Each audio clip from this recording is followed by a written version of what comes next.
Hey guys, welcome back to the channel. आज की इस वीडियो में हम देखेंगे इंडियन पार्लियामेंट के बारे में, यानी कि भारतीय संसद।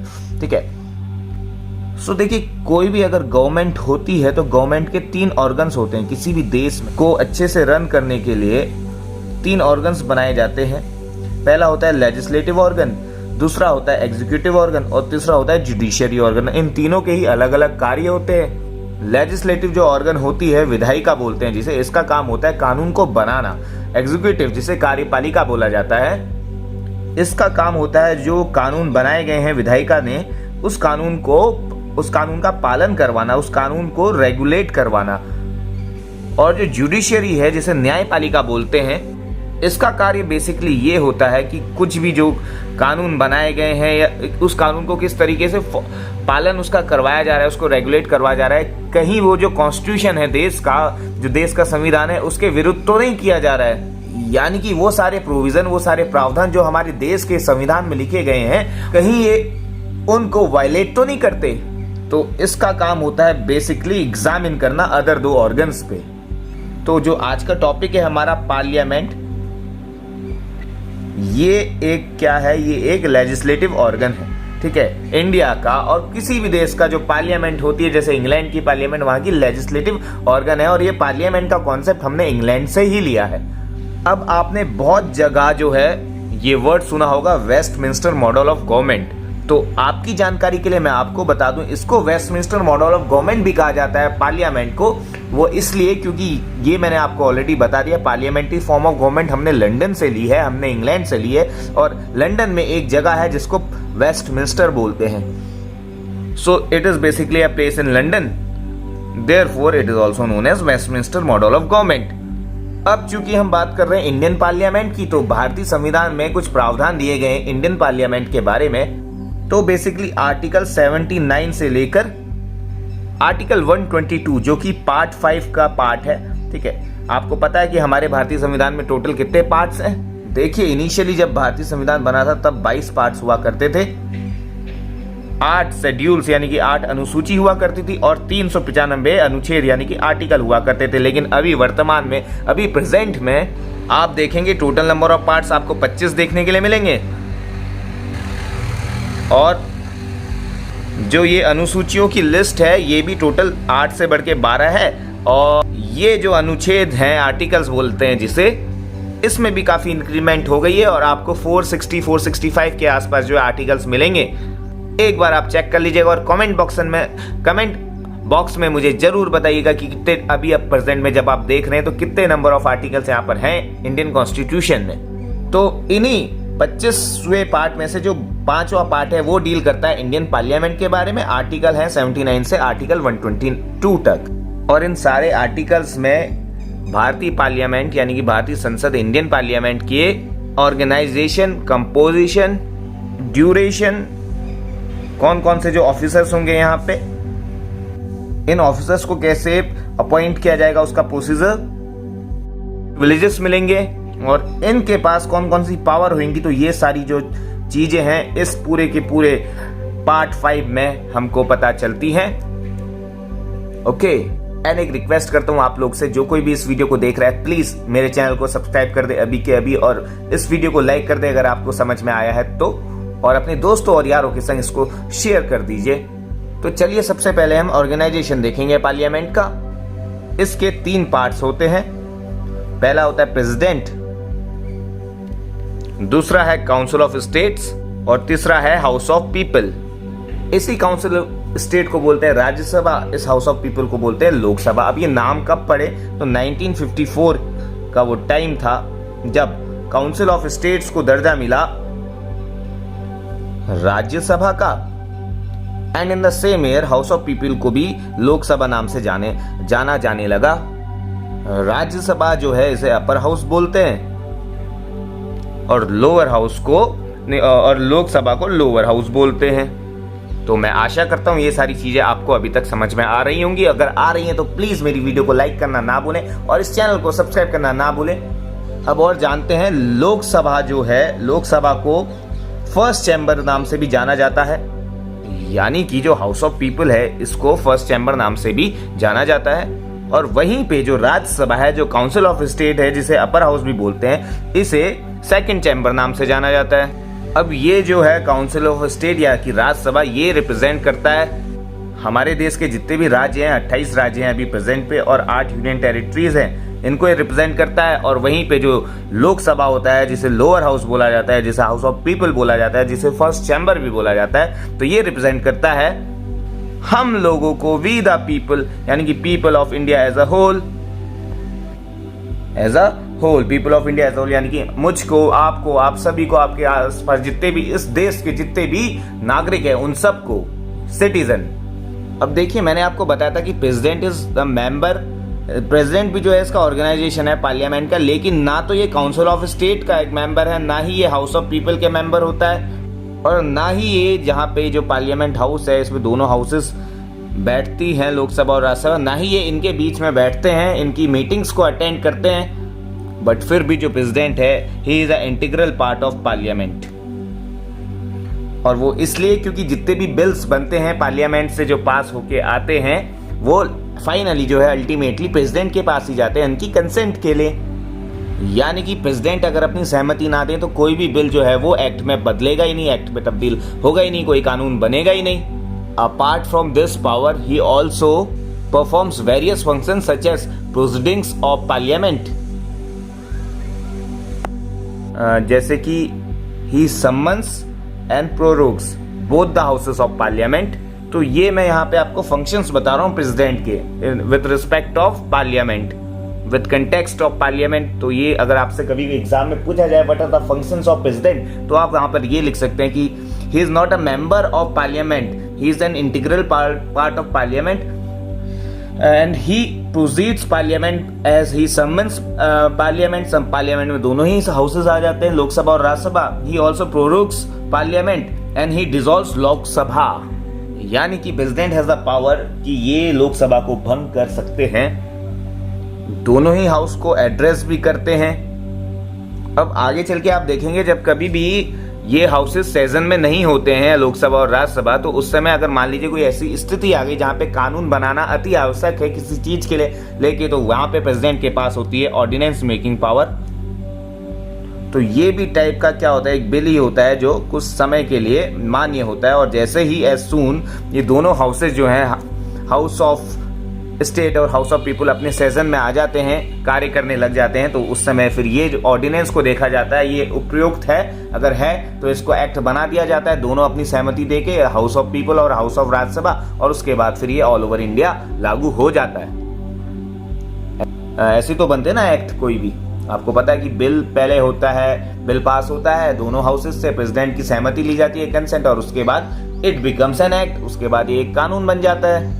सो ये जो ऑर्डिनेंस मेकिंग पावर है प्रेसिडेंट की, कब, when houses are not in session. I hope कि इतनी चीजें आपको क्लियर होंगी। तो ये तो आपने इंडिया का फॉर्मेशन देखा, पार्लियामेंट का, ठीक। क्योंकि मैंने आपको बताया इंडिया ने अपना जो पार्लियामेंट फॉर्म ऑफ गवर्नमेंट है वो ब्रिटेन से उठाया, वो इंग्लैंड, ठीक है, यूनाइटेड किंगडम से उठाया है। सो जो टोटली रिलाइड है वो ब्रिटिश कॉन्स्टिट्यूशन पर रिलाइड है पार्लियामेंट के कंटेक्स्ट में। तो इस से जो है ब्रिटिश पार्लियामेंट के बारे में भी जानना काफ़ी इम्पोर्टेंट हो जाता है। तो ब्रिटिश पार्लियामेंट जो कि मैंने आपको बताया, वेस्टमिंस्टर जो कि लंदन पे एक जगह है, वहाँ पे ये एस्टैब्लिश है, वहाँ पे इनकी पार्लियामेंट बनी हुई है, इसलिए इसे वेस्टमिंस्टर मॉडल ऑफ गवर्नमेंट भी बोला जाता है। और वैसे हमारी इंडिया की पार्लियामेंट कहाँ पे लोकेटेड है गाइस, ये सबको मालूम है, हमारे भारत की संसद दिल्ली में लोकेटेड है, और इंग्लैंड की कहाँ, वेस्टमिंस्टर में लोकेटेड है। तो जैसे हमारे वहाँ 3 कंपोजिशन थे पार्लियामेंट के, पहला प्रेसिडेंट, दूसरा हाउस ऑफ स्टेट, तीसरा हाउस ऑफ पीपल, तो वैसे ही ब्रिटेन में हाउस ऑफ जो स्टेट है उसको हाउस ऑफ लॉर्ड बोला जाता है, और जो हाउस ऑफ पीपल जिसे हम लोकसभा नाम से जानते हैं, वहां पे इसको हाउस ऑफ कॉमन बोला जाता है, ठीक। और जो प्रेसिडेंट होता है हमारा तीसरा पार्ट, वहां पे प्रेसिडेंट की जगह जो वहां का क्राउन हेड है, क्राउन हेड में कोई भी हो सकता है, या तो किंग हो सकता है या फिर क्वीन हो सकता है, क्वीन हो सकती है, अभी जो है प्रेजेंट में क्वीन है, ठीक। तो इस चीज को आप समझ गए होंगे। हाउस ऑफ कॉमन यहाँ का क्या है, ये लोअर हाउस है, और हाउस ऑफ लॉर्ड यहाँ पे क्या है, अपर हाउस है या अपर चैम्बर है। अगर हम अमेरिका के गवर्नमेंट सिस्टम की बात करें तो बेसिकली वहाँ की जो पार्लियामेंट है वहाँ पे, जैसे कि यहाँ पे हमने बताया कि इंटीग्रल पार्ट है, ठीक है। हाउस ऑफ इंडिया में इंटीग्रल पार्ट होता है कौन? प्रेसिडेंट। लेकिन अमेरिका में इंटीग्रल पार्ट नहीं होता है प्रेसिडेंट। तो चलिए, आपने जाना ब्रिटिश पार्लियामेंट के बारे में। जो अमेरिका में जो संसद होती है, जो लॉ बनाने का काम करती है, जो बॉडी होती है वहाँ की, उसको अमेरिकन कांग्रेस बोला जाता है, ठीक है। कांग्रेस नाम से जाना जाता है। तो ये यहाँ की पार्लियामेंट बॉडी है और इसमें कोई कंफ्यूजन होने वाली बात नहीं है। पार्लियामेंट यहाँ पे नहीं बोलते, पार्लियामेंट की जगह कांग्रेस बोला जाता है। और इस कांग्रेस के फिर से 2 पार्ट होते हैं, एक अपर हाउस, एक अपर चैम्बर होगा, एक लोअर चैम्बर होगा। जो अपर चैम्बर है उसको बोला जाता है सीनेट, ठीक है। और जो लोअर हाउस होता है उसको बोला जाता है हाउस ऑफ रिप्रेजेंटेटिव्स। तो आई होप कि ये चीज तो आपको समझ में आ रही होगी। और मैंने बोला कि अमेरिका में जो प्रेसिडेंट है, ही is not a integral part of this American Congress. तो आपने इंडियन कंटेक्स्ट में भी देखा कि जो इंडियन प्रेसिडेंट है, ही is an integral part of Indian parliament. और ब्रिटिश पार्लियामेंट में भी देखा, जो क्राउन है यहाँ पे, किंग और क्राउन हेड है, जो किंग और क्वीन है, वो भी यहाँ पे इंटीग्रल पार्ट है ब्रिटिश पार्लियामेंट का। लेकिन अमेरिकन कांग्रेस में ऐसा नहीं है। American president is not an integral part of legislature यानी कि जो लॉ बनाने वाली बॉडी है। और कौन है यहाँ पे? अमेरिकन कांग्रेस, ठीक। अब ये पार्लियामेंट्री फॉर्म ऑफ गवर्नमेंट का एक फीचर होता है कि जो यहाँ की लेजिस्लेटिव बॉडी है और जो एग्जीक्यूटिव बॉडी, ये दोनों आपस में एक दूसरे पे इंटरडिपेंडेंट रहते हैं। ये पार्लियामेंट्री फॉर्म ऑफ गवर्नमेंट का एक बेहतरीन फीचर है, ठीक है। और आपको मालूम होगा कि जो प्रेसिडेंट है इंडिया का, ही इज एग्जीक्यूटिव ऑफिसर। और ये कुछ पार्ट्स जो है लेजिस्लेटिव वाले भी कर लेते हैं, जैसे ऑर्डिनेंस मेकिंग। और इनका कुछ पोर्शन जुडिशियल वर्क भी हो जाता है, जैसे किसी को पार्डन ग्रांटिंग, पार्डन यानी कि किसी की सजा वगैरह माफ कर देना। इसीलिए इंडिया जो है, इसके पास जो फीचर है president in parliament form of government है, ठीक। ब्रिटेन में क्या है? Crown in parliament. और अमेरिका में आप सबको मालूम है प्रेसिडेंशियल फॉर्म ऑफ गवर्नमेंट। और अमेरिका में जो है प्रेसिडेंशियल फॉर्म ऑफ गवर्नमेंट में बेसिकली क्या होता है, जैसे पार्लियामेंट्री फॉर्म ऑफ गवर्नमेंट में मैंने आपको बताया था कि there is a interdependence of legislative and executive body. तो वैसे ही प्रेसिडेंशियल फॉर्म ऑफ गवर्नमेंट में कि ये जो 2 बॉडीज है, लेजिस्लेटिव और एग्जीक्यूटिव, इसमें कोई इंटरडिपेंडेंस होती ही नहीं है। तो इनके बीच में क्या होती है? सेपरेशन। तो यहाँ पे जो अमेरिका में बेसिकली जो ये दोनों बॉडीज हैं, लेजिस्लेटिव और एग्जीक्यूटिव, ये दोनों अपने अपने दायरे में रह के काम करते हैं, एक दूसरे पे डिपेंड होते नहीं हैं। और पार्लियामेंट्री फॉर्म ऑफ गवर्नमेंट में क्या है कि ये जो दोनों बॉडीज हैं एक दूसरे पे डिपेंड रहती है। ये है पार्लियामेंट्री फॉर्म ऑफ गवर्नमेंट का फीचर। और ये है प्रेसिडेंशियल फॉर्म ऑफ गवर्नमेंट का फीचर, जो कि अमेरिका में प्रिविलेंट है। सो इसीलिए जो अमेरिकन प्रेसिडेंट है, ही is not called the integral part of जो अमेरिका की कांग्रेस है, क्योंकि यहाँ पे एक दूसरे से ये दोनों क्या है? सेपरेट करते हैं, सेपरेशन ऑफ पावर है। और कांग्रेस एक लॉ मेकिंग बॉडी है और प्रेसिडेंट वहीं पे क्या होता है? एक एग्जीक्यूटिव पोर्शन होता है, एक मेंबर होता है एग्जीक्यूटिव ऑर्गन का। तो इसीलिए अमेरिकन प्रेसिडेंट को कांग्रेस का पार्ट बोला ही नहीं जाता। American president is not regarded as constituent part of Congress. तो इतनी सारी चीजें क्लियर होंगी, मैं समझ सकता हूं। तो हमने बेसिकली ऑर्गेनाइजेशन देख लिया इंडियन पार्लियामेंट का। अब हम जो है कंपोजिशन देखेंगे। कंपोजिशन का मतलब कि कितने नंबर ऑफ मेंबर्स यहाँ पे अपर हाउस में है, लोअर हाउस में, तो सारी तमाम चीजें। सो कंपोजिशन ऑफ पार्लियामेंट। तो पार्लियामेंट में अब तक तो आप समझ गए होंगे, lower house, upper house. Lower house को बोलते हैं लोकसभा, अपर हाउस को बोलते हैं राज्यसभा। इस राज्यसभा को जो है सेकंड हाउस भी बोला जाता है, या फिर आप सेकंड चैम्बर बुला लीजिए। और लोकसभा को फर्स्ट चैम्बर बुलाया जाता है। और आपको मालूम भी होगा कि जो लोकसभा है इसको हाउस ऑफ पॉपुलर भी बोला जाता है, या पॉपुलर हाउस, ठीक। हाउस ऑफ पीपल तो है ही है। तो ये सारे नाम जो है मैंने यहाँ पे मेंशन कर दिए कि लोकसभा को किस किस नाम से बुलाया जाता है। तो इसको बुलाया जाता है, इसे फर्स्ट चैम्बर भी बोल लीजिए लोकसभा को, इसको पॉपुलर हाउस बोल लीजिए, इसको हाउस ऑफ पीपल बोल लीजिए, इसको लोअर हाउस बोल लीजिए, ठीक है। अब राज्यसभा के कंटेक्स्ट में आप जानते हैं कि इसको अपर हाउस बोला जाता है। तो जी चलो लिख देते हैं, it is a upper house. हमने थोड़ी देर पहले देखा था कि इसको काउंसिल ऑफ स्टेट्स भी बोला जाता है। और वहीं पे राज्यसभा को सेकंड चैम्बर, ठीक है, council of state, upper house. और apart from this house of elders. ठीक है, तो जैसे कि आप नाम से ही समझ रहे हैं, यहाँ पे जो राज्यसभा जो हाउस है, यहाँ पे तजुर्बेदार लोग ज्यादा बैठते हैं, जिनको काफी तजुर्बा होता है, उम्रदार होते हैं, हाउस ऑफ एल्डर्स। ठीक है, नाम से ही आप समझ सकते हैं। तो आगे चल के आप देखेंगे, जब आप क्वालिफिकेशन देखेंगे ना इनके मेंबर्स की, तो उस चीज में आप अच्छे से समझ जाएंगे गाइस। तो आप दिल थाम के एक बार मुझे बता दीजिए आपको ये वीडियो कैसी लग रही है। अगर आपको अच्छी लग रही है तो प्लीज वीडियो को लाइक कर दीजिए और मेरे चैनल को सब्सक्राइब करना ना भूलें गाइस। इसकी जो मैक्सिमम स्ट्रेंथ है वो है 250, जिसमें से कि 238 मेंबर यानी कि 238 मेंबर्स तो ऐसे होंगे जो स्टेट्स और यूनियन टेरिटरीज जितनी हैं, 8 यूनियन टेरिटरीज, 28 राज्य, इनको रिप्रेजेंट करेंगे ये 238 मेंबर्स। और इनका इलेक्शन प्रोसीजर आप देखेंगे तो दे आर इलेक्टेड इनडायरेक्टली। ठीक, यानी इनको डायरेक्ट, हम जो लोग हैं इनको डायरेक्ट वोट नहीं कर सकते। और वहीं पे जो 238 मेंबर 250 में से ये हो गए, और 12 मेंबर्स कौन होंगे, ये जो है नॉमिनेट किए जाएंगे प्रेसिडेंट से, यानी कि ये इलेक्ट नहीं होंगे। ठीक है, ये इलेक्ट तो हो रहे हैं, ये वाले 238 मेंबर जो हाउस जो ये रिप्रेजेंट कर रहे हैं स्टेट्स, राज्य और यूनियन टेरिटरीज को जो रिप्रेजेंट कर रहे हैं, ये इलेक्ट तो हो रहे हैं लेकिन इनडायरेक्टली हो रहे हैं। वहीं पे जो ये 12 मेंबर्स हैं, दे आर नॉमिनेटेड, इनको चुना जाएगा प्रेसिडेंट द्वारा। और भाई इन जो मेंबर है, प्रेसिडेंट इनको क्यों चुनेगा, इनके पास स्पेशल नॉलेज होगी ना किसी फील्ड में, वरना मुझको क्यों नहीं चुन रहे हैं प्रेसिडेंट।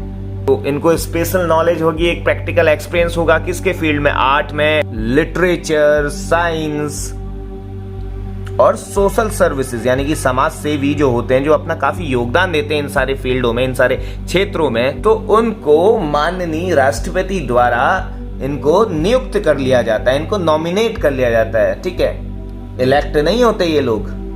अब जैसे मान लीजिए कोई क्रिकेट खेलने में बहुत ही ज्यादा निपुण है, ठीक है, सचिन तेंदुलकर का एग्जांपल ले लीजिए, तो वो he is a member of Rajya Sabha. ठीक है, आर्ट है, क्या है, क्रिकेट आर्ट है। अब आई थिंक एक एक्ट्रेस का नाम मुझे याद आ रहा है, Jaya Bachchan I think so, या हेमा मालिनी, जो भी है। So they are also actor actress, तो उनने भी जो अपना योगदान दिया है एक्टिंग के फील्ड में, ये भी आर्ट है। तो समझ रहे हैं, वैसे ही कोई अगर साइंटिस्ट अपना काफी ज्यादा निपुण दिखाता है, यानी कि काफी ज्यादा योगदान देता है साइंस के फील्ड में, लिटरेचर के फील्ड में, कोई नॉवेल्स वगैरह ज्यादा अच्छे से कंपोज कर देता है, कोई सोशल सर्विस कुछ ज्यादा ही बढ़िया तरीके से कर देता है, तो उनको भी प्रेसिडेंट के पास एक लिस्ट जाती है, वहां से उनको नॉमिनेट कर दिया जाता है, उनको सीधा जो है संसद में बैठने की अनुमति प्रदान कर दी जाती है। सिंपल शब्दों में मैं आपको बताऊं तो अब आपने देखा 250 जो है इसकी मैक्सिमम स्ट्रेंथ है, लेकिन प्रेजेंट में क्या है कि यहाँ पे 245 मेंबर्स हैं। ठीक है, 250 मैक्सिमम हो सकते हैं, लेकिन प्रेजेंट में 245 मेंबर्स हैं, जिसमें से कि आपको मालूम है 12 बंदों को जो है वो तो प्रेसिडेंट नॉमिनेट करेंगे। तो 245 में से अगर हम 12 माइनस कर देते तो ये हो जाएंगे हमारे 233 मेंबर्स। अब इन 233 मेंबर्स में से भी जो है 229 मेंबर्स, 229 मेंबर जो है स्टेट्स को रिप्रेजेंट करते हैं।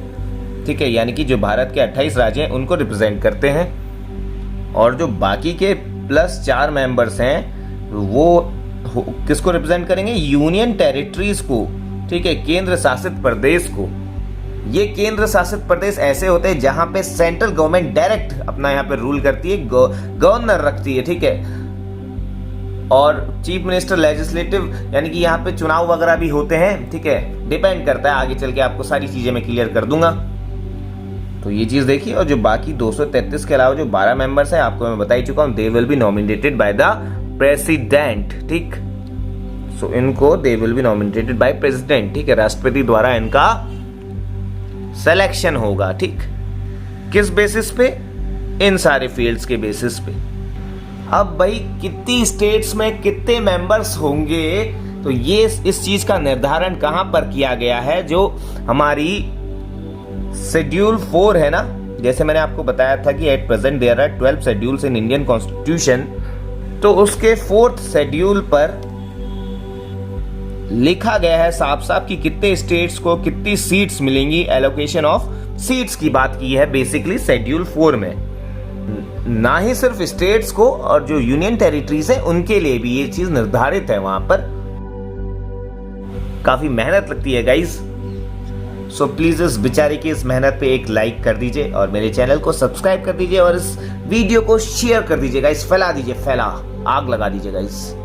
अब देखिए, राज्यसभा में जो सीट्स मिलती हैं मेंबर्स को, स्टेट्स और यूनियन टेरिटरीज को पॉपुलेशन के आधार पर मिलती हैं। ठीक है, जिस स्टेट में जितनी ज़्यादा पॉपुलेशन होगी, जिस यूनियन टेरिटरी में जितनी ज़्यादा पॉपुलेशन होगी, वहाँ की आबादी जितनी होगी, तो उस हिसाब से वहाँ के मेंबर्स भी तय होंगे और इन मेंबर्स को इलेक्ट किया जाता है। जो हम विधायकों को वोट करते हैं ना, जो स्टेट लेजिस्लेटिव असेंबली के जो पार्ट होते हैं, जैसे आपने भी वोट किया अपने स्टेट में और मैंने भी वोट किया अपने स्टेट में, हमने एक बंदे को अपने इलाके से चुना, उसको हमने विधायक बना दिया। तो ऐसे विधायक जितने भी सारे विधायक हैं, बहुत सारे विधायक हमने बना दिए और विधायकों का जो नेता होता है, विधायक दल का नेता, उसे हम बोलते हैं चीफ मिनिस्टर। तो ठीक है, तो ये सारा जो पोर्शन है, ये लोग यहाँ पे इस वोटिंग प्रक्रिया में भाग लेते हैं और ये जो है सेलेक्ट करते हैं एमपी को, यानी कि जो मेंबर ऑफ पार्लियामेंट है, राज्यसभा का वो जो सदस्य है, उसके इलेक्शन में ये लोग प्रक्रिया लेते हैं। और ये जो टोटल डिपेंड करता है कि कितने स्टेट या कितने यूटीज को कितने मेंबर्स मिलेंगे, ये टोटली डिपेंड करता है पॉपुलेशन पे। तो जैसे कि मान लीजिए यूपी में, उत्तर प्रदेश में, आपको पता है कि पॉपुलेटेड एरिया तो वो सबसे ज्यादा है ही, तो उस राज्य से जो है टोटल 31 मेंबर्स चुन के आएंगे। ठीक है, यानी कि ये जो यहाँ के जो उत्तर प्रदेश की जो स्टेट लेजिस्लेटिव असेंबली है, वो लोग चुनेंगे, वहां से 31 मेंबर्स चुनेंगे और उनको सीधा भेज देंगे पार्लियामेंट में। ठीक, अब वहीं पे मैं एक दूसरा एग्जांपल ले लेता हूँ। नॉर्थ ईस्ट का एक स्टेट है त्रिपुरा, आप हर कोई वाकिफ होंगे। त्रिपुरा नाम इसलिए पड़ता है क्योंकि ये तीनों साइड से जो है बांग्लादेश से घिरा हुआ है ऐसे करके। ठीक है, इसलिए इसे त्रिपुरा बोला जाता है। नॉर्थ ईस्ट का ये एक स्टेट है। यहाँ पे पॉपुलेशन काफी कम है उत्तर प्रदेश के मुकाबले, तो यहाँ पे से सिर्फ और सिर्फ एक मेंबर को चुना जाता है राज्यसभा में भेजने के लिए। ठीक है, तो गाइस ये सिर्फ पॉपुलेशन का ही तो सब खेल है। तो यहाँ पे जो चुनाव प्रक्रिया है वो कैसी है? प्रोपोर्शनल रिप्रेजेंटेशन, कहने का मतलब कि प्रोपोर्शनल, अनुपातिक।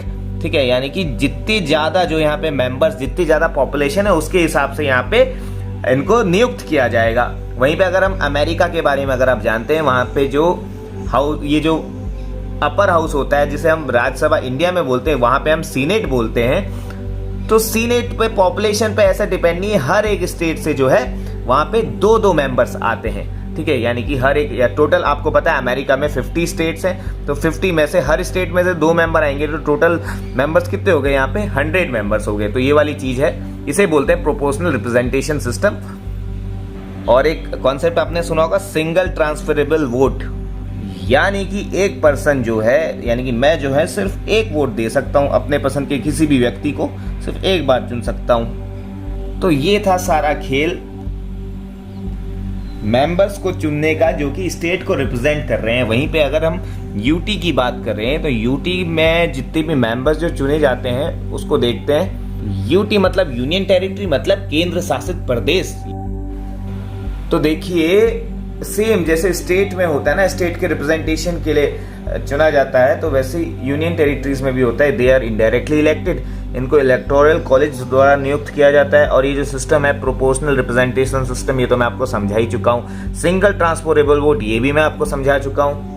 अब जैसे कि हमें मालूम है, अभी प्रेजेंट पे 2022 में 8 यूनियन टेरिटरीज हैं। तो 8 यूनियन टेरिटरीज में से फिलहाल सिर्फ और सिर्फ 2 यूनियन टेरिटरीज के मेंबर्स जो हैं उनको रिप्रेजेंट करते हैं, और वो यूनियन टेरिटरीज है दिल्ली और पुडुचेरी।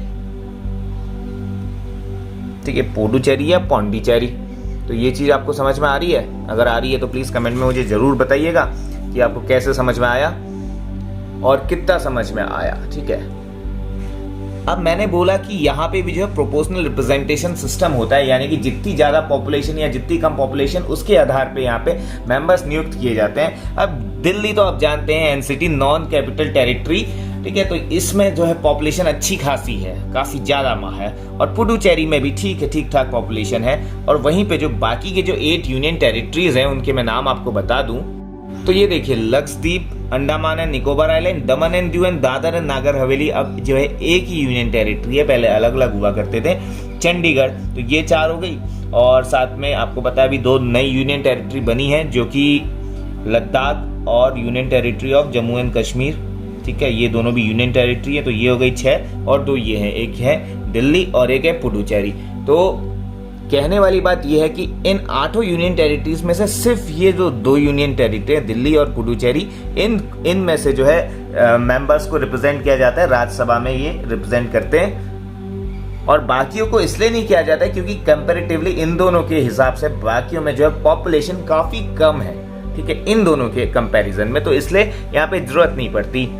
और यहाँ पे जो डायरेक्टली कौन रूल करता है, गवर्नर से यहाँ पे रूल किया करते हैं, यानी कि गवर्नर अपने निगरानी में रखते हैं कि यहाँ पे क्या एक्टिविटी हो रही है, क्या गतिविधि हो रही है, यहाँ पे क्या डेवलपमेंट होना है, क्या नहीं होना है ना। और गवर्नमेंट और जो गवर्नर है वो सीधा जाके रिपोर्ट करते कहाँ पे, सेंटर पे, केंद्र पे।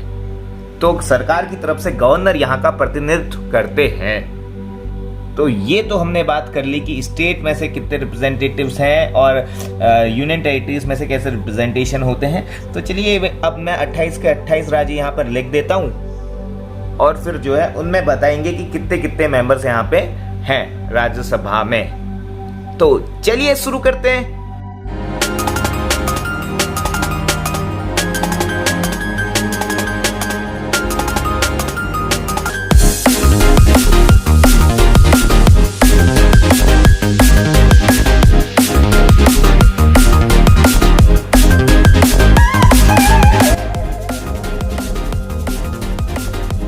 तो पॉपुलेशन को ध्यान में रखते हुए हम चर्चा करेंगे हिमाचल प्रदेश में कितने मेंबर्स हैं राज्यसभा के। यहाँ पर हैं 3 मेंबर्स, ठीक है, इस छोटा स्टेट है, पॉपुलेशन कम है। पंजाब में क्योंकि आपको पता है अभी रिसेंटली यहाँ पे इलेक्शन हुए थे, तो यहाँ पे 7 मेंबर्स हैं और 7 के 7 मेंबर्स हैं आम आदमी पार्टी, केजरीवाल जी की पार्टी है ना, अरविंद केजरीवाल। तो उसने काफ़ी अच्छे से यहाँ पे जीत दर्ज की। और अभी यहाँ की एक सेट सूचना ये है कि रिसेंटली जो है कल ही सिद्धू मूसेवाला की यहाँ पे गोली मार के हत्या कर दी गई है। और पंजाब प्रोविंस में जो है उन्होंने कांग्रेस से इलेक्शन लड़ा था और ये बताया जा रहा है कि ऐसी जो है पॉलिटिकल डेथ भी हो सकती है। तो क्या है क्या नहीं है ये इस चक्कर में नहीं पड़ेंगे, क्योंकि आपको मालूम होगा राजस्थान जो है टेरिटरी के कंटेक्स्ट में सबसे ज्यादा इंडिया के अंदर किसी के पास जमीन है, किसी स्टेट के पास, तो है राजस्थान, लेकिन पॉपुलेशन सबसे ज्यादा नहीं है। तो यहाँ पे जो है 10 मेंबर्स को यहाँ से चुना जाता है राज्यसभा के लिए।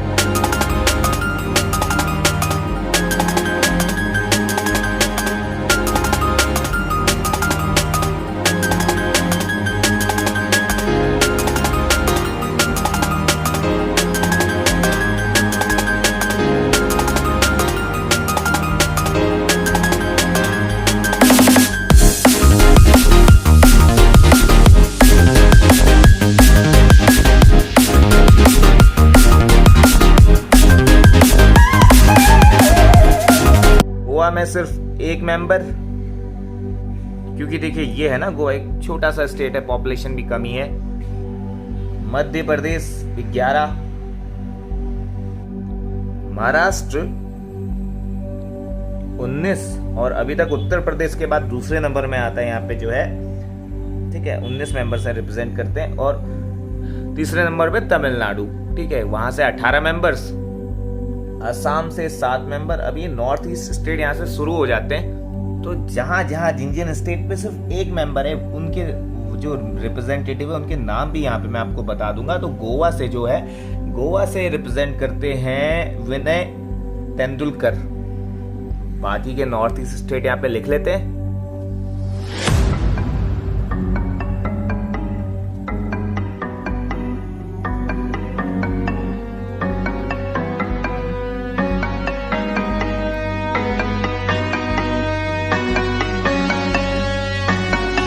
तो ये जितने भी आपको नॉर्थ ईस्ट स्टेट दिख रहे हैं, असम के अलावा यहाँ पर नागालैंड, मेघालय, त्रिपुरा, मिजोरम, मणिपुर, सिक्किम, अरुणाचल प्रदेश, यहाँ पे सिर्फ एक मेंबर्स जो हैं रिप्रेजेंट करते हैं इन पर्टिकुलर स्टेट्स को, नॉर्थ ईस्ट स्टेट्स को राज्यसभा में।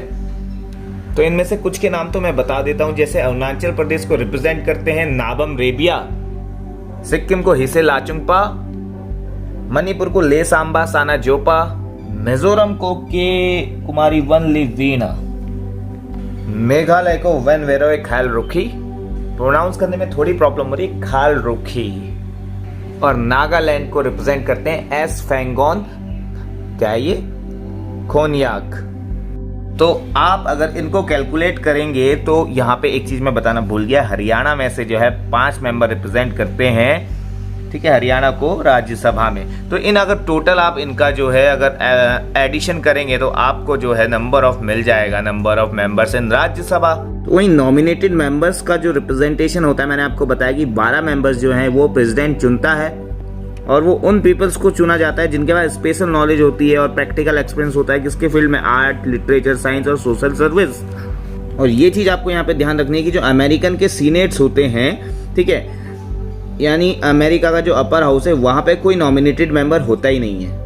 अब नॉमिनेटेड मेंबर की अगर बात चल ही रही है तो मैं आपको बताऊं एक बढ़िया सा एग्जांपल। रंजन गोगोई का नाम आप सबने सुना होगा, और अगर आप लोगों ने इन शख्स का नाम नहीं सुना है तो मैं आपको बता दूं ये काफी इंपॉर्टेंट पर्सन थे। ये थे chief justice of supreme court.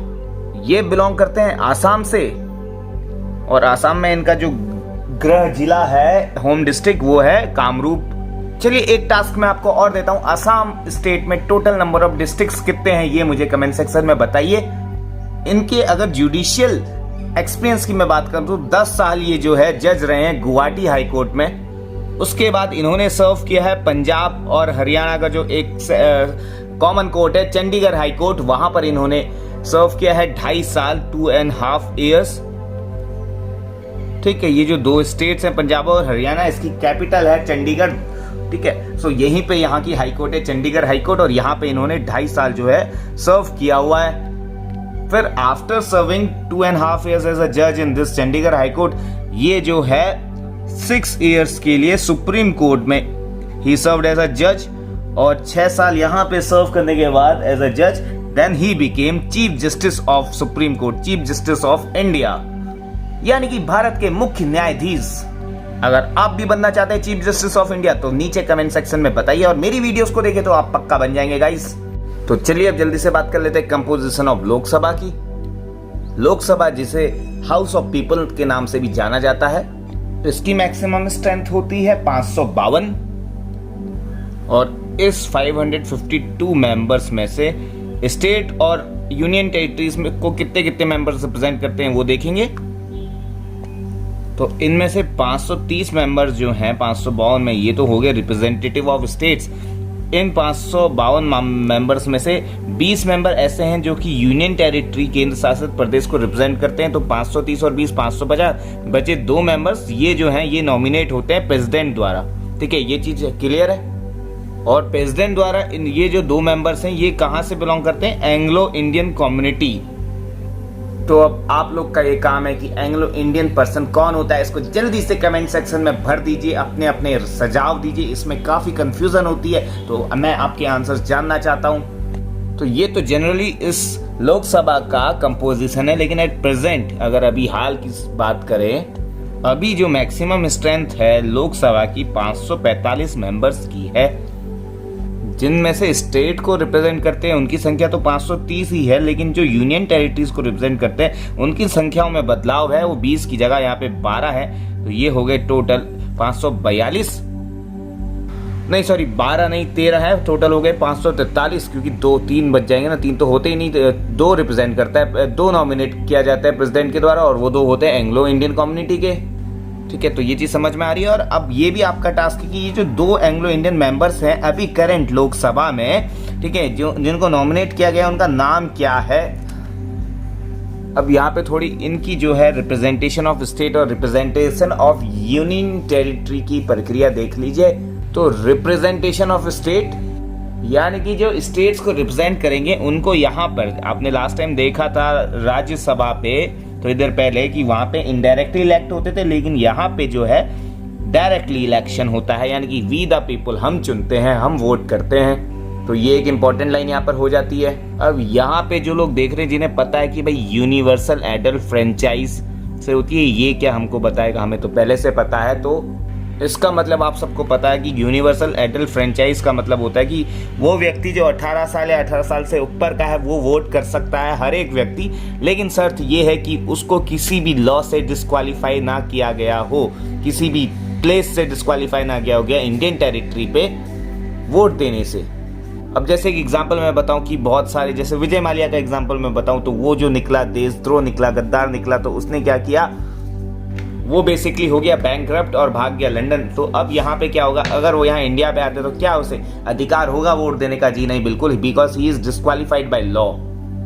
तो यूनिवर्सल एडल्ट फ्रेंचाइज क्या है कि वो व्यक्ति जो 18 साल या 18 साल से ऊपर का एज का है वो वोट कर सकता है, और वो डिस्क्वालिफाइड बाय लॉ, यानी कि लॉ से डिस्क्वालीफाई होना ही नहीं चाहिए। ठीक है, ये चीज समझ गए आप। यूनिवर्सल एडल्ट फ्रेंचाइज में 18 साल अभी प्रेजेंट में एज है, लेकिन 1988 से पूर्व, 1988 से 1988 से पहले ऐसा नहीं था। यानी कि जो बंदे 21 साल की आयु अटेन कर चुके थे, सिर्फ उन्हीं को अधिकार था, 21 और 22, 21 से ज्यादा। ठीक है, लेकिन 1988 में एक ऐसा संविधान संशोधन आया, यानी कि संविधान में ऐसा संशोधन हुआ, कॉन्स्टिट्यूशन में अमेंड हुआ, जिसको 61st कॉन्स्टिट्यूशन अमेंडमेंट एक्ट कहा जाने लगा। और इसके तहत जो एज थी, वोटिंग एज 21 उम्र से 21 से घटा के इसको 18 कर दी गई। ठीक है, पहले यूनिवर्सल एडल्ट फ्रेंचाइज के कंसेप्ट में 18 नहीं आता था, पहले 21 आता था। तो ये तमाम चीजें जो है आपने देखी है। रिप्रेजेंटेशन ऑफ स्टेट्स में किसको रिप्रेजेंट कर रहे हैं ये लोग रिप्रेजेंट कर रहे हैं स्टेट्स को। कहाँ के लिए? लोकसभा के लिए। थोड़ी देर पहले हमने राज्यसभा वाला पूरा कॉन्सेप्ट जान लिया था, और अब जो है मैं आपको बता रहा हूँ रिप्रेजेंटेशन ऑफ यूनियन टेरिटरीज, ठीक है, इन लोकसभा। अब भाई यूनियन टेरिटरीज को रिप्रेजेंट करने के संदर्भ में ये कॉन्स्टिट्यूशन ने ऐसी पावर पार्लियामेंट के हाथ में दे दी है कि पार्लियामेंट जब चाहे जैसे चाहे अपना जो है मैनर प्रिस्क्राइब कर सकती है। ठीक है, mode of representation of union territories in Lok Sabha. अब इसके संदर्भ में, इसी के कंटेक्स्ट में यूनियन टेरिटरीज एक्ट पास किया गया 1965 का, और इस एक्ट के तहत है कि जो डायरेक्ट इलेक्शन है ना, यूनियन टेरिटरीज के मेंबर्स का भी डायरेक्ट इलेक्शन होगा। कहां के लिए? To the house of people. यानी कि इस एक्ट के द्वारा जो भी मेंबर्स हैं यूनियन टेरिटरीज से जो बिलोंग करते हैं, उनको जो डायरेक्ट इलेक्शन से डायरेक्ट इलेक्ट किया जाएगा। ठीक है, अब आपके लिए एक टास्क मैं और बता रहा हूं, आप मुझे बताइए 1965 से 1965 में ये एक्ट आया, यूनियन टेरिटरी एक्ट। तो इससे पहले क्या स्थिति थी? कैसे, मतलब यूनियन टेरिटरीज के जो रिप्रेजेंटेटिव हैं, क्या वहां से डायरेक्ट उनको इलेक्ट किया जाता था या इनडायरेक्टली इलेक्ट किया जाता था, या वहां से ऐसी कुछ, मतलब जो भी है आप मुझे बताइए। ठीक है, आपके कमेंट का इंतजार है मुझे। अब बात करेंगे नॉमिनेटेड मेंबर्स की लोकसभा के लिए। सो आपको पता है लोकसभा में सिर्फ 2 मेंबर्स नॉमिनेट होते हैं, और वो 2 मेंबर्स एंग्लो इंडियन कम्युनिटी से बिलोंग करते हैं, ताकि जो इस Anglo Indian community, Anglo Indian समुदाय के जो लोग हैं, उनका इक्वली रिप्रेजेंट हो सके लोकसभा में। तो अभी तक सभी जानते होंगे या जानते हैं कि एंग्लो इंडियन कम्युनिटी का रिप्रेजेंटेशन होता है, और यहाँ से जो है 2 मेंबर्स चुने जाते हैं। ठीक है, एंग्लो इंडियन कम्युनिटी के, जो कि नॉमिनेट होते हैं प्रेसिडेंट द्वारा लोकसभा में। बट अफसोस वाली बात यह है कि अब ऐसा कुछ नहीं है, अब कोई रिप्रेजेंटेशन है ही नहीं एंग्लो इंडियन कम्युनिटी के लोगों का। तो अब देखिए पूरी स्टोरी मैं आपको बता दूं ऐसा क्यों। तो आपको मालूम है कि हमारा संविधान 26 जनवरी 1950 को पूरी तरह से लागू हो गया था और बनके तैयार हो गया था 26 नवंबर 1949 को। और तभी से एंग्लो इंडियन समुदाय के जो लोग हैं उनको रिजर्वेशन एक देने का, उनको नॉमिनेट करने की प्रक्रिया तभी से यहाँ पर भारतीय संविधान पे है। इससे पहले 1935 का जो गवर्नमेंट ऑफ इंडिया एक्ट था, वहां पे भी एंग्लो इंडियन कम्युनिटी को डिफाइन किया गया था। तो बेसिकली एंग्लो इंडियन कम्युनिटी का मतलब ये होता है कि वो लोग जो आधे, यानी कि जिसके पिताजी या जिसके जो पेरेंटल साइड से, यानी कि उसके जो पिताजी, दादाजी, जिसके मेल प्रोजिनेटर्स, यानी कि पिताजी के साइड से या उसके जो पूर्वज हैं, या फिर उसके पिताजी या पिताजी उसके पूर्वज, उसके कहने का मतलब मेरा यह है, कोई भी एक पर्सन मान लीजिए, आप ही मान लीजिए, ठीक है। अगर आप अगर इंडिया में बॉर्न हो तो अच्छी बात है, और अगर आपके पिताजी इंडिया के बाहर बॉर्न है, यूरोप में बॉर्न है, यूरोप की किसी भी कंट्री में, यानी कि आपका जो डिसेंट है, आपका जो बैकग्राउंड है, वो है तो यूरोप साइड का, यानी कि आपका इतिहास, आपके पिताजी, आपके दादाजी लोग जो है इंग्लैंड में ही जन्मे थे और वहीं से जो है और आए इंडिया पे, और किसी इंडियन लेडी से शादी कर ली, आपकी मदर इंडिया, आपके जो पिताजी हैं वो हो गए इंग्लैंड वाले, तो आपको बोला जाएगा एंग्लो इंडियन कम्युनिटी का लोग, ठीक है। और आप जो है अब यहीं इंडिया में बस गए हैं तो आप हो जाएंगे एंग्लो इंडियन। तो आपके कम्युनिटी के जितने भी लोग हैं उनको रिप्रेजेंट करने के लिए आप में से एक मुखिया चुना जाएगा ना, और उस मुखिया को लोकसभा भेजा जाएगा। लेकिन गौर कीजिएगा बात को, मैंने कहा चुना जाएगा, लेकिन यहाँ पे चुनाव वाली ऐसी तो कोई प्रक्रिया मतलब थी नहीं। मतलब आप चुन के तो भेज सकते थे, आप खड़े हो सकते थे, इलेक्शन में खड़े होते हैं, अभी भी हो सकते हैं। लेकिन यहाँ पे जो बात आ रही है नॉमिनेटेड मेंबर्स की, ठीक है, नॉमिनेटेड मेंबर यानी कि उनको जो है इलेक्शन ना करवा के डायरेक्टली जो है नॉमिनेट कर दिया जाए, क्योंकि वो एंग्लो इंडियन कम्युनिटी के लोग हैं। अब भाई ऐसे तो बहुत सारी कम्युनिटीज हैं हमारे भारत में मुस्लिम कम्युनिटीज है। हमारा जो भारत है, हमारा जो इंडिया है, वो एक सॉवरेन कंट्री है, यानी कि एक संप्रभु राज्य है जहाँ पे विभिन्न धर्मों के लोग रहते हैं, मिलजुट के मिल बांट के रहते हैं। तो ऐसे सिख कम्युनिटी है, क्रिश्चियन कम्युनिटी है, तमाम बहुत सारी कम्युनिटीज हैं। अगर ऐसे जो हर किसी को ये नॉमिनेशन मिलने लग गया तो ऐसे तो हर कोई डिमांड करने लग जाएगा कि भाई we are also equal, equality before law तो रही नहीं गई। तो इसको मैं बताऊं 1960 तक इसको ऑपरेट करने के लिए निर्देश दिए गए थे इंडियन कॉन्स्टिट्यूशन में, बट समय के साथ साथ ये बढ़ता गया, एक्सटेंड होता रहा कि इन जो कम्युनिटीज़ हैं इनको नॉमिनेट किया जाना चाहिए। ये वाला जो प्रोसेस है ये एक्सटेंड होता रहा। आप आई होप कि आपको समझ आ रहा होगा। और ऐसे ही चलते जो है ये 2020 तक आगे बढ़ चुका था। और ये जो प्रोविज़न आया 2020 तक कि इनको नॉमिनेट किया जाना चाहिए, ये प्रोविज़न आया था 2009 में। अमेंडमेंट एक्ट हुआ, एक अमेंडमेंट हुआ संविधान में, और इस अमेंडमेंट को बोला जाने लगा 95th अमेंडमेंट एक्ट 2009। इस अमेंडमेंट के तहत जो है 2020 तक ये प्रोविजंस आगे बढ़ा दिए गए थे। लेकिन 2020 में हुआ कुछ ऐसा, 104th अमेंडमेंट एक्ट, ठीक है, ये आया। और इसके तहत हुआ ये कॉन्स्टिट्यूशन अमेंडमेंट एक्ट कि इसके तहत ये हुआ कि ये जो भी प्रोविजंस थे एंग्लो इंडियन कम्युनिटी के लिए, इनके रिजर्वेशन के लिए, कि इनको नॉमिनेट किया जाना चाहिए लोकसभा में, और वहीं पे स्टेट लेजिस्लेटिव असेंबली की अगर मैं बात करूं तो यहाँ पे भी 10 राज्यों में ऐसे प्रावधान थे कि एंग्लो इंडियन कम्युनिटी के लोगों को यहाँ पे नॉमिनेट किया जाएगा by the governor of particular state. तो 104 जो कॉन्स्टिट्यूशन अमेंडमेंट एक्ट था, इसने ये सारे ही प्रोविजन समाप्त कर दिए। अब जो है एट प्रेजेंट ऐसा जो है कोई भी नॉमिनेशन तो होता ही नहीं है लोकसभा में, क्योंकि लोकसभा जो है एक इलेक्टेड बॉडी है, ठीक है। राज्यसभा आपको पता है, राज्यसभा में जो है डायरेक्ट इलेक्शन नहीं होते हैं, इनडायरेक्ट इलेक्शन होते हैं, लेकिन लोकसभा में डायरेक्ट इलेक्शन होते हैं। तो यहाँ पे नॉमिनेशन का तो कोई मुद्दा बनता ही नहीं है। तो काफी सोच और विमर्श करने के बाद जो है इस सारे प्रोविजंस को हटा दिया गया नॉमिनेटेड मेंबर्स वाले को। सो मैं आशा करता हूं कि आप लोग को ये वीडियो काफी हद तक समझ में आई होगी, पूरा का पूरा कॉन्सेप्ट समझ में आया होगा। और अगर आया है तो अभी जाके इस चैनल को सब्सक्राइब कर लीजिए और मेरी इस वीडियो को लाइक कर दीजिए और साथ में अपने फ्रेंड्स के संग इसे शेयर भी कर दीजिए। गाइस, मिलते हैं किसी नेक्स्ट इंपॉर्टेंट वीडियो पे, तब तक के लिए बाय बाय।